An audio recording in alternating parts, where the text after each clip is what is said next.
आप फ्रांस के दक्षिण में एक यॉट पर हैं और समुद्र में रास्ता भटक जाते हैं। आपके फोन में सिग्नल नहीं है और जीपीएस ने काम करना बंद कर दिया है। आप किसी भी तरह तैरकर सुरक्षित नहीं पहुंच सकते। आपके बचने की संभावना लगभग शून्य है। आज की कहानी कुछ ऐसी है, लेकिन कोटे d'Azur की धूप भरी फीलिंग्स की जगह अंटार्कटिका की जमा देने वाली हवाओं को सोचिए और शांत नीले पानी की जगह कल्पना कीजिए एक ऐसे समुद्र की जिसमें चारों ओर जितनी दूर तक देख सकते हैं ऊंची ऊंची बर्फ की चट्टानें भरी हैं। और फोन या जीपीएस के बारे में तो भूल ही जाइए।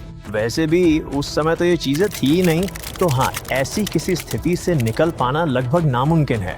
लेकिन एंड्योरेंस जहाज के क्रू के लिए ये कोई काल्पनिक स्थिति नहीं थी, ये उनकी असली जिंदगी थी।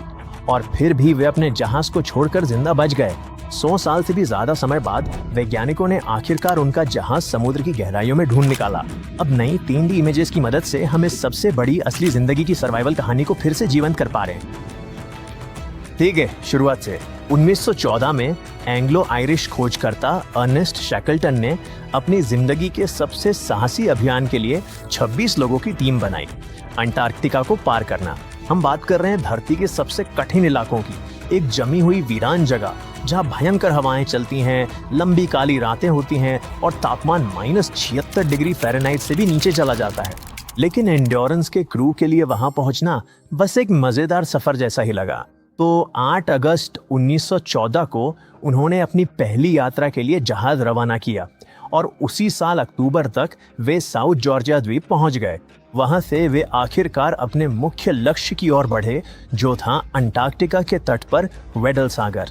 ये जगह अपनी भयंकर हवाओं, मोटी समुद्री बर्फ और जमा देने वाले पानी के लिए जानी जाती है। हाँ, ये जगह बिल्कुल भी आरामदायक नहीं है। साउथ जॉर्जिया छोड़ने के सिर्फ 2 दिन बाद ही एंड्योरेंस मोटी बर्फ के बीच फंस गई और उनकी रफ्तार बहुत धीमी हो गई। मोटी बर्फ की चट्टानों ने जहाज को ऐसे घेर लिया जैसे कोई धीमा शांत जाल हो। शुरुआत में क्रू ने इंतजार किया, शायद बर्फ टूट जाएगी, शायद जहाज बर्फ को चीरकर आगे बढ़ सकेगा।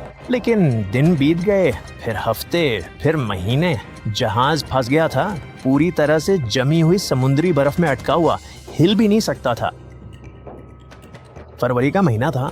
एंड्योरेंस के थोड़ी दूर आगे अचानक खुला पानी का एक छोटा सा हिस्सा दिखाई दिया। उम्मीद जगी, लेकिन वहां पहुंचना आसान नहीं था।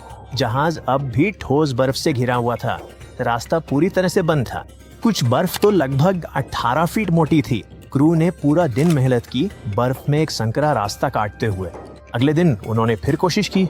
उन्होंने रस्सियों का इस्तेमाल करके बर्फ के बड़े बड़े टुकड़े भी हटाए, जिनमें से हर एक का वजन लगभग 20 टन था। लेकिन जो जगह उन्होंने साफ की थी वो जहाज को पर्याप्त गति देने के लिए बहुत छोटी थी और हालात और भी खराब हो गए क्योंकि बर्फ फिर से जमने लगी थी। किसी समय कप्तान ने फैसला किया कि अब उन्हें रुकना होगा। और भी कई महीने बीत गए और जहाज पूरी तरह से फंस गया था। उन्होंने यहाँ वहाँ बर्फ में कुछ दरारें भी देखी, लेकिन कुछ भी उनकी मदद नहीं कर सका। इसके बाद धीरे धीरे हालात और भी ज्यादा बिगड़ने लगे थे। बर्फ का दबाव अब सिर्फ जहाज को रोक नहीं रहा था, वो उसे कुचल रहा था। आप लकड़ी की चरमराहट और जहाज के ढांचे की आवाज सुन सकते थे। धीरे धीरे करते हुए जहाज अब चकनाचूर होने लगा। फिर आखिरकार अक्टूबर में, हाँ, पूरे 1 साल बाद शैकल्टन ने ये कठिन फैसला किया, अब जहाज को छोड़ दो। और वो सही था, क्योंकि ये नवंबर में एंड्योरेंस बर्फ के दबाव के आगे झुक गया। आगे के मस्तूल गिर गए क्योंकि जहाज का अगला हिस्सा कुचल गया था। कुछ दिनों के बीत जाने के बाद जहाज का पिछला हिस्सा बर्फ से ऊपर उठ गया और फिर पूरा मलबा गहरे समुद्र के पानी में समा गया और इसी तरह एंड्योरेंस गायब हो गया, बर्फ के नीचे दफन हो गया। ठीक है, लेकिन क्रू का क्या हुआ? आदमी जो भी बचा सकते थे लेकर बर्फ पर ही कैंप लगा लिया, हर दिशा में सिर्फ सफेदी के बीच फंसे हुए। ना कोई रेडियो, ना कोई मदद आने वाली और ना ही ये पता कि बर्फ कब तक टिकेगी। महीनों तक वे जमी हुई समुद्री बर्फ के साथ बहते रहे, चलते फिरते बर्फ के टुकड़ों पर डेरा डाले, हमेशा सतर्क रहते हुए। आखिरकार वे छोटे लकड़ी के लाइफ बोट्स में चढ़ गए और जमा देने वाले पानी में चप्पू चलाने लगे, ऊंचे ऊंचे हिमखंडों से बचते हुए, लहरों से जूझते हुए जो उन्हें पूरी तरह भिगो देती थीं। यह थकाने वाला था, जमा देने वाला था, डरावना था, लेकिन वे चलते रहे। आखिरकार वे एक सुनसान पथरीली जगह पर पहुंचे जिसे एलिफेंट आइलैंड कहा जाता है, जो 1 साल से भी ज्यादा समय में उनकी पहली ठोस जमीन थी। लेकिन वो निर्जन थी और वहां से बचाव की कोई असली उम्मीद नहीं थी। तो शेकल्टन ने अपने 5 सबसे काबिल लोगों को सावधानी से चुना, सबसे मजबूत लाइफ बोट में जरूरी रसद और सामान लादा और मदद लाने के लिए 800 मील लंबे खुले समुद्र के सफर पे साहस के साथ रवाना हो गए। इस यात्रा में 2 हफ्ते से ज्यादा का समय लगा और उन्होंने हर वो चीज झेली जो किसी भी इंसान को पागल कर सकती है। तूफान, जमा देने वाली बर्फीली फुहारें और छोटी इमारतों जितनी बड़ी लहरें। लेकिन शेकल्टन ने अपनी सकारात्मकता बनाए रखी। अपने आदमियों को खोना उनके लिए कोई विकल्प नहीं था। उनकी अद्भुत नेतृत्व क्षमता की वजह से वे जमीन तक पहुंचने में सफल रहे। वे साउथ जॉर्जिया द्वीप पर उतरे, लेकिन जिस जगह उन्हें पहुंचना था उसके ठीक विपरीत दिशा में। इसका मतलब था कि उन्हें अब भी द्वीप के पार 36 घंटे की पैदल यात्रा करनी थी ताकि दूसरी तरफ स्थित व्हेलिंग स्टेशन तक पहुंच सकें। शुक्र है वे वहां पहुंच गए। अगर आप उनकी जगह होते तो शायद एक गर्म पानी का शावर लेते और कुछ महीनों के लिए सिकुड़ कर पड़े रहते। लेकिन शेकल्टन के लिए ये कोई विकल्प नहीं था। उन्होंने आराम नहीं किया। इसके बजाय उन्होंने तुरंत ही उन 22 लोगों को बचाने की योजना बनानी शुरू कर दी जो अब भी एलिफेंट आइलैंड पर फंसे हुए थे। कई असफल बचाव प्रयासों के बाद अधिकारियों ने आखिरकार शेकल्टन को एक टगबोट उधार दी। ये एक प्रकार की नाव होती है जो अन्य जहाजों को धक्का देकर या खींचकर आगे बढ़ाती है। जब वे 30 अगस्त 1916 को एलिफेंट आइलैंड के पास पहुंच रहे थे तो कप्तान ने कुछ देखा। किनारे से धुआं उठता हुआ एक सिग्नल। हाँ, तमाम मुश्किलों के बावजूद सभी लोग जीवित बच गए थे। जैसा कि आप पहले जानते हैं, जहाज वहां तक नहीं पहुंच पाया था। ये पूरी तरह से गायब हो गया था जब तक कि 2022 में इसे आखिरकार वेंडल सागर में समुद्र तल पर लगभग 10,000 फीट की गहराई में खोज नहीं लिया गया। ये खबर दुनिया भर में सुर्खियों में रही और एंड्योरेंस की फुटेज में दिखा कि वो बर्फीले पानी में बेहद अच्छी हालत में संरक्षित थी। उसकी लकड़ियां बिल्कुल नई जैसी लग रही थी और उसकी मूल संरचना अब भी सलामत थी। जहाज के मलबे को स्पंज, समुद्री एनेमोन, समुद्री लिली और स्टारफिश ने ढक रखा था। ये सब कुछ हैरान कर देने वाला और रहस्यमय था। लेकिन ये इतनी अच्छी हालत में कैसे है? हालांकि ये अपने आकार के किसी भी अन्य जहाज जैसा दिखता था, लेकिन था नहीं।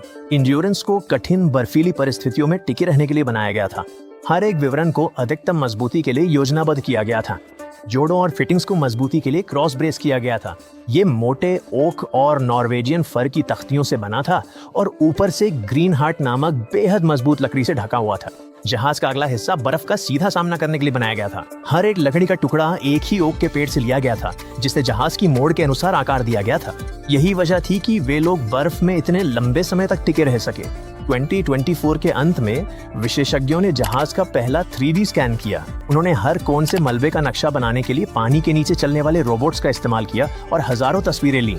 इन सभी तस्वीरों को जोड़कर एक डिजिटल ट्विन बनाया गया और अब आप इसे ऑनलाइन देख सकते हैं। लेकिन मलबे के पास जाने का ख्याल छोड़ दीजिए। मेरा मतलब है, अंटार्कटिका अब भी धरती के सबसे दूर दराज इलाकों में से एक है, तो वहां पहुंचना ही अपने आप में एक बहुत बड़ी चुनौती हो सकती है। जैसे जैसे दुनिया गर्म हो रही है और दक्षिणी ध्रुव की बर्फ पिघलती जा रही है, विशेषज्ञों का मानना है कि मलबे तक पहुंचने के और मौके मिलेंगे, लेकिन वे इसे सुरक्षित रखना चाहते हैं। यहाँ तक कि एंड्योरेंस को संरक्षित करने के तरीकों पर भी चर्चा हो चुकी है। एक सुझाव ये है कि क्रूज शिप मालिकों से सहमति ली जाए कि वे मलबे के पास बिल्कुल ना जाएं। तो हाँ, ये कहना शायद सुरक्षित है कि आम लोग शायद कभी भी इसे करीब से देखने नहीं जा पाएंगे, कम से कम निकट भविष्य में तो नहीं।